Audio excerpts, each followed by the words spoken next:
விடுதலை புலிகளிடமிருந்து இலங்கை ராணுவம் கைப்பற்றிய 150 கிலோ தங்கம் எங்கே என இலங்கை பிரதமர் ரணில் விக்ரமசிங்கே கேள்வி எழுப்பியிருக்கிறார்.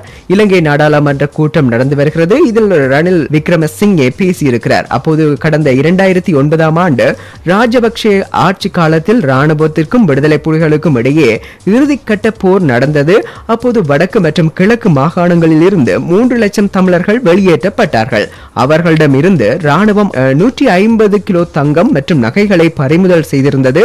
அவற்றில் 30 கிலோ தங்கம் மத்திய வங்கியிடம் ஒப்படைக்கப்பட்டிருக்கிறது. அதன் மதிப்பு 13 கோடியே 10 லட்சம் ரூபாயாகவும், அதை தவிர மீதமாக இருக்கக்கூடிய 80 கிலோ தங்கம் ராணுவம் வசம் உள்ளது.